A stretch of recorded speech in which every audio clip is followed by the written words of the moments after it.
Perang nawawala, pati oras at tiwala mo. Kaya bago mo ilagay ang pinaghirapan mong pera, panoorin mo to. Dahil ilalantad ko ang 5 investments na akala ng marami ay panalo. Pero sa huli, bangungot pala. Kung seryoso kang ayaw malugi, tapusin mo ang video na to. Dahil sa huling parte, bibigay ko rin ng alternatibong investments na mas ligtas at mas may magandang returns. Una, time deposit. Akala mo safe, pero low yield. Unahin natin ang paborito ng maraming Pinoy, ang time deposit. Bakit nga ba ito ang madalas na pinipili? Simple lang, ilalagay mo ang pera, may guaranteed na interest at safe daw. Kasi nakatago sa bangko. Para sa karamihan, parang wala nang iisipin. Pero ito ang hindi masyadong napapansin. Habang mahimbing na natutulog ang pera mo sa time deposit, unti-unti naman itong kinakain ng inflation. At kung hindi mo alam kung gaano kalakas ang epekto ng inflation, isipin mo to. Bawat taon, tumataas ang presyo ng bilihin. Pero yung perang nasa time deposit mo, halos hindi gumagalaw. Halimbawa, kung may 100,000 pesos ka at inilagay mo sa time deposit na may 2% interest per year, ang kikitain mo lang ay 2,000 pesos sa loob ng isang taon. Mukhang may dagdag. Pero kung inflation ay 5% o higit pa, ang tunay na halaga ng pera mo ay nababawasan ng halos 3% taon-taon.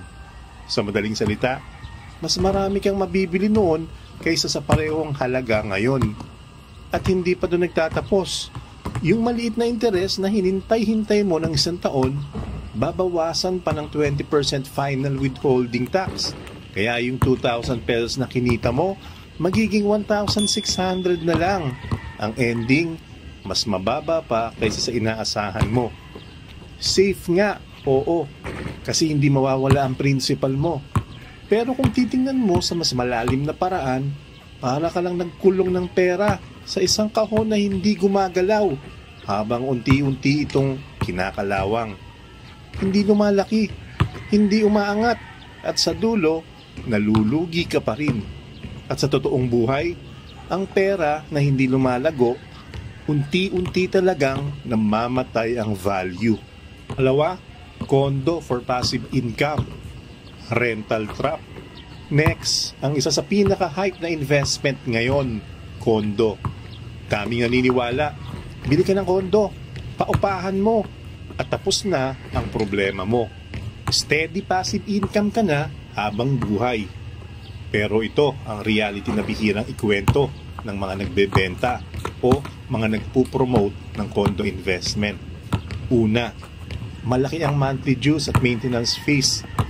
Kahit isang araw, walang tenant, tuloy-tuloy pa rin ang gastos mo sa building dues, utilities, at iba pang bayarin. Pangalawa, may malaking vacancy risk. Paano kung ilang buwan walang umuupa? Habang wala kang tenant, ikaw ang sasalo ng lahat ng bayarin. Ibig sabihin, negative cash flow ka. At higit sa lahat, oversupply na ang condo unit sa Metro Manila. Ang dami mong kakompetensya sa renta, kaya madalas napipilitan kang ibaba ang presyo. Minsan, halos sapat lang ang renta para pantakip sa loan amortization o sa dues, kung minsan nga kulang pa.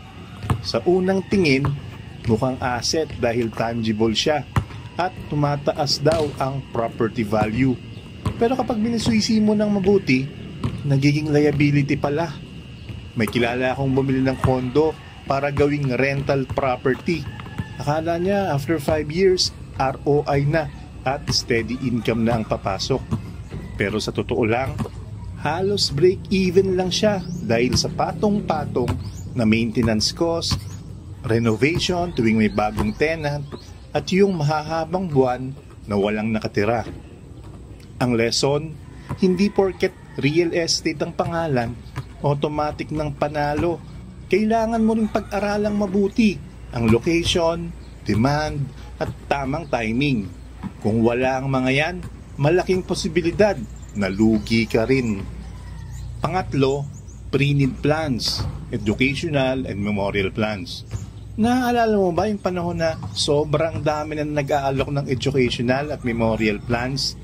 Halos bawat mall, bawat opisina, at kahit sa mga barangay hall, may agent na nag-o-offer. Parang napakagandang ideya. Maghulog ka lang ng maliit na halaga buwan-buwan, tapos in the future, may guaranteed education fund na ang anak mo. O kaya naman, may memorial package ka na para hindi na problemahin ng pamilya mo. Pero anong nangyari sa realidad? Maraming pre-need companies ang nagsara. At ang masakit, yung mga taong naghulog ng taon-taon, nagtiis ng dekada, biglang wala nang nakuhang kapalit. Yung pangarap para sa edukasyon ng anak, naglaho. Yung peace of mind para sa memorial, naging stress at dagdag problema pa. Ang malaking issue sa ganitong klase ng investment ay nakatali ka sa isang kumpanya. Wala kang flexibility. Hindi mo pwedeng bawiin agad ang pera mo. At hindi mo rin pwedeng lumipat kung sakaling gusto mong lumipat ng mas maayos na opsyon. Kapag nagsara sila o nagkaroon ng financial problem, kawawa ka.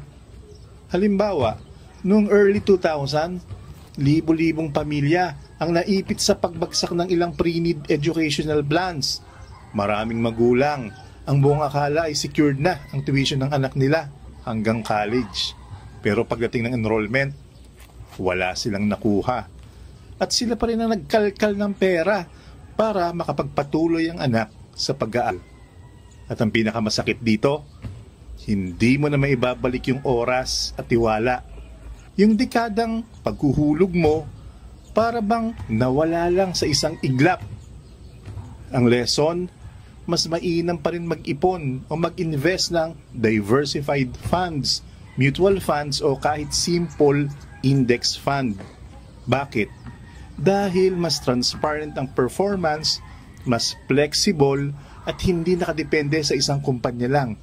Sa ganitong paraan, mas may kasiguraduhan ka kaysa nakatali ka sa isang sistemang pwedeng bumagsak anumang oras. Pang-apat, networking or MLM disguised as investment. Sigurado ko, minsan may lumapit na rin sa'yo na parang ganito. Mag-invest ka lang, tapos mag-recruit ka lang ng 2, 3, 5 at sigurado kikita ka na ng malaki. Madaling makumbinsi kasi may kasamang flashy presentation. May kotse sa slide, may travel incentives at may mga taong nagsasabing ito ang nagbago ng buhay ko. Pero, ito ang katotohanan. Hindi talaga investments ang karamihan sa mga gantong negosyo. Recruitment-based siya. Hindi nakasentro sa totoong produkto. Oo, may produkto silang ipinakikita. Pero madalas, overpriced o kaya naman, secondary lang. Ang tunay na kita ay galing sa dami ng taong mahihikayat mong sumali. Totoo, may iilang nakakaangat at kumikita. Pero kung titingnan mo ang mas malaking larawan, 90% ng sumasali, hindi talaga kumikita. Sa halip, nalulugi pa. At mas malala pa, madalas nasisira ang relasyon mo sa pamilya at mga kaibigan dahil sila ang unang nilalapitan para maging downline. Sa halip na magkaalaman ng financial growth, nagkakaalitan pa. May kaibigan ako na sumali sa ganitong scheme. Ang sabi sa kanya, kikita siya ng 50,000 pesos in just a few months. Kaya naglabas siya ng 20,000 bilang investment package. Sa una, may konting balik para magmukhang totoo, mga 2,000 o 3,000 na parang proof of income.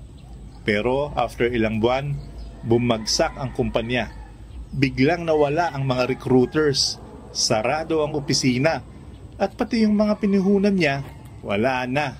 Ang lesson dito, kung ang kita mo ay nakabase sa kung ilang tao ang marirecruit mo at hindi sa tunay na halaga ng produkto, hindi yan investment.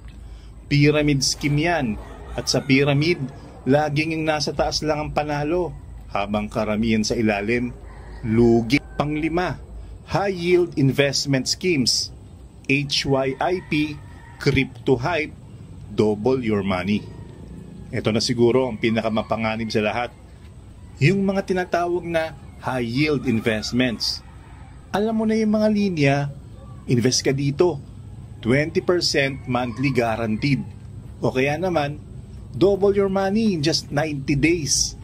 Sa unang tingin, napakaakit pakinggan. Sino ba naman ang tatanggi kung kikita ka raw ng mas malaki kaysa sa kahit anong bangko, stock market o negosyo? At lalo bang nakakaengganyo kapag may kakilala kang kumita sa umpisa. O ayan, si ganito, naglagay ng 10,000, naging 15,000 agad. Pero ang hindi sinasabi, yung kinita nila galing lang sa pera ng mga bagong pumapasok na investors. Ang totoo, karamihan sa mga ganitong sistema ay Ponzi scheme lang. Gumagana sila hanggat tuloy-tuloy ang pagpasok ng mga bagong members at bagong pera. Pero oras na humina ang recruitment o mawala ng bagong biktima, biglang mawawala ang kumpanya. Kasama ang lahat ng pinaghirapan mong inipon. Sa mundo ng crypto, mas marami pang ganitong klase ng hype. May mga trading bots na sinasabing guaranteed ang kita at mga tokens na parang overnight ay tataas ng sobra-sobra. Pero tanungin mo ang sarili mo, kung totoo ang guaranteed ang kita, bakit kailangan pa nilang kunin ng pera mo? Kung sobrang ganda ng sistema nila, sila na lang sanang yumaman ng walang kahati. Lesson dito, malinaw. Kung masyadong maganda para maging totoo, malamang hindi totoo. At tandaan mo, walang shortcut sa investing. Ang tunay na pagyaman, hindi instant, hindi overnight. Totoong yaman ay nakukuha sa disiplina, tamang strategy at mahabang pasensya, hindi sa mabilisang pangako ng kita. Mga alternatibong investments na ligtas at legit. Ngayon, malinaw na, ang dami talagang delikadong investment traps na dapat iwasan. Pero baka iniisip mo, saan ko naman ilalagay ang pera ko kung ayaw kong malugi? Kaya ito, pangako ko sa iyo kanina, ibibigay ko ang ilang alternatibo na mas ligtas, mas transparent at napatunayan ng nagdadala ng returns. Una, Pag-ibig MP2 Savings Program. Government-backed to, kaya mababa ang risk. At kung titingnan mo ang historical returns, mas mataas pa kumpara sa ordinaryong bank savings. Pangalawa, REITs o Real Estate Investment Trust. Dito, nag-i-invest ka sa malalaking kumpanya na may mga commercial properties. Ang maganda, obligadong magbigay ng dividend sa investors quarterly. Pangatlo, equity index funds o mutual funds. Kung long-term ka at gusto mong sumabay sa paglago ng buong ekonomiya, ito ang tamang daan. Hindi instant pero proven na lumalago sa mahabang panahon. At syempre, skills investment. Imbis na puro pera lang ang invest, pagtuunan mo rin ng halaga ang pag-aaral ng bagong kaalaman o kasanayan. Ito ang investment na hindi pwedeng nakawin o mawala. Hindi kailangan ng shortcut para yumaman. May mga mas ligtas at siguradong paraan para palaguin ang pera mo.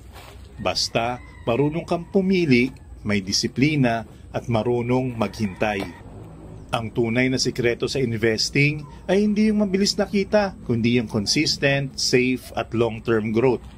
Hindi glamorous, pero yun ang nagbibigay ng totoong yaman.